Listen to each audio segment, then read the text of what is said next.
Thank you for joining us today on Health Matters. I'm Dr. Mark Castellaw. Our guest today is Dr. Jay Cohen. Welcome, Dr. Cohen. Thank you very much. Dr. Cohen is an endocrinologist with the Endocrine Clinic. He's the medical director, and he is by far one of the most foremost endocrinologists in the Mid-South. Now, Dr. Cohen, our program today obviously is about diabetes. What is the incidence of diabetes in our area? We have about 8% of our adults have type 2 diabetes, and that's increased by about 50% in the last 10 years. Do you think that diabetes is underdiagnosed? Absolutely. Right now, the data seems to show that only about half the people who have diabetes know it.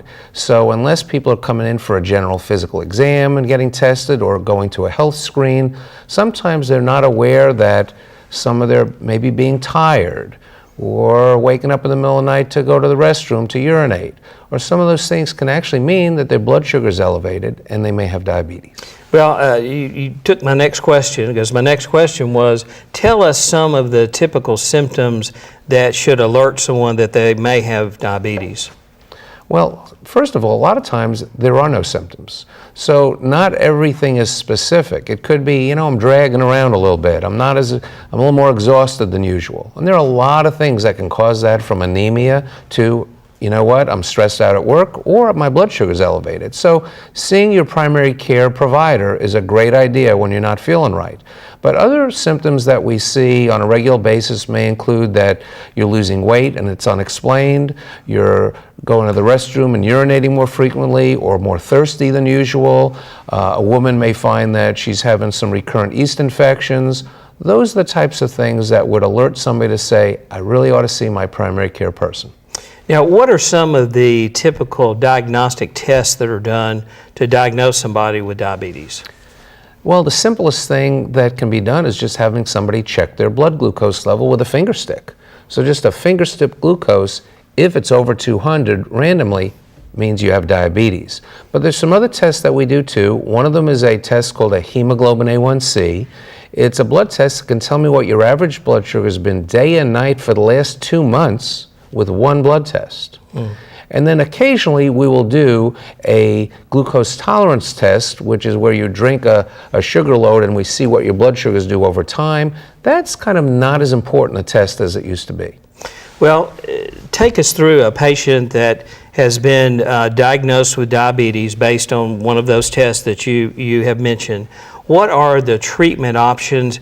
And the number one question I always get, am I going to have shots? Well, that's a good question. Several questions you've asked. I think the first part of it is to say diabetes treatment is not just taking a medicine, whether it be a pill or injections. The key tenets to it is to say we've got to learn how to change your food patterns, what to eat, how much to eat, and how to do that, as well as changing exercise. Exercise is a drug. And, we as a culture are watching hours and hours of TV, but we realize that if you eat every day and breathe every day, you're going to have to exercise every day, especially somebody with diabetes, because it really helps dramatically lower their blood sugar, helps their blood pressure, improves their good and bad cholesterol, and really can prevent them from needing multiple medications. So nutrition and exercise are a great tenet as a start, and even if you're on medicines, if you're not doing those two things, there's a lot that we can benefit from you from doing those. Then the third part is stress reduction, because when you're under stress, your blood sugars are higher. And a lot of us can't reduce our stress, but we can learn how to handle stress better or differently. So once we've gone through those things, then we get to medication. And most people with type 2 diabetes will be on one or two or several diabetes pills, because we certainly want to try to not have to use a medicine that's an injectable if we don't have to, and clearly most people don't desire to be on an injection. Right. And so some people will be on one or two medications by mouth, and then occasionally will need an injectable medicine to help to dramatically improve their blood sugars. Sometimes that's insulin, but we have other medicines that can be injectable that can help with weight loss as well as to help improve blood sugars. Well, we are talking about type 2 diabetes today. There are two types of diabetes, but the main one that we're focusing on today is type 2 diabetes. And Dr. Cohen, so you're saying it's really a multi-pronged approach between nutrition, exercise, and then medication. And then tell us the benefit of lowering blood sugar. Why should we even care? I mean, what benefit do we get by lowering blood sugar? Well, I think that's a critical question. But before even going there, I think the key is that when you see, or your patient sees you, the goal is let's prevent the diabetes, and then if you have it, let's get rid of it. So it's not always treating a problem, but let's prevent the problem. So if somebody has borderline or abnormal glucose tolerance, or they have been told they have a tendency towards that, how can we make changes to prevent the diabetes?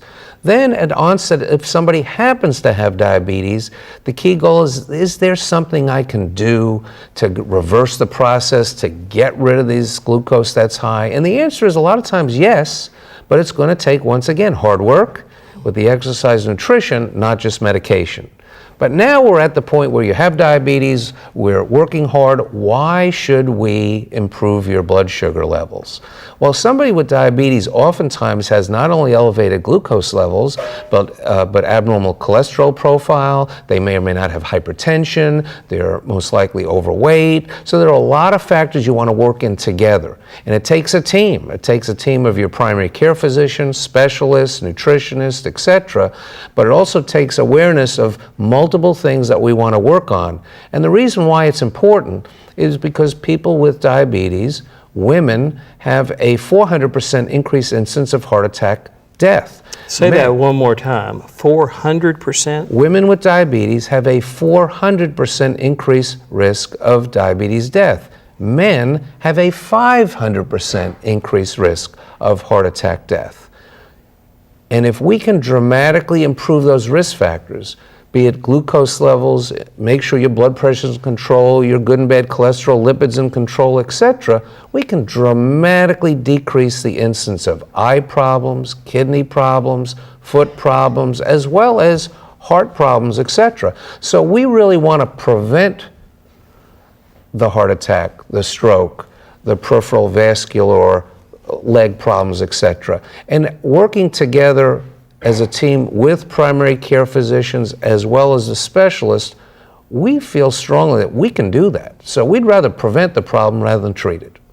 Well, if you have diabetes or think you have diabetes, obviously listening to the numbers that Dr. Cohen just shared with us, there's no question, you better go get checked.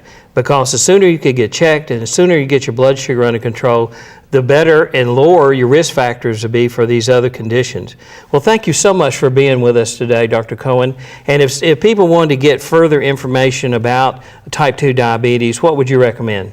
Well, we have the American Diabetes Association.org, as well as you can go on to www.theendocrineclinic.com, where there are a lot of educational resources for patients. There are a lot of really terrific places to learn how to get healthier. There's a great organization called healthymemphis.org for Healthy Memphis Common Table, where the goal is to decrease the incidence of obesity and type 2 diabetes in our community. Well, thanks again, Dr. Cohen. This is Dr. Mark Castellaw with Health Matters. Stay tuned for more information on diabetes.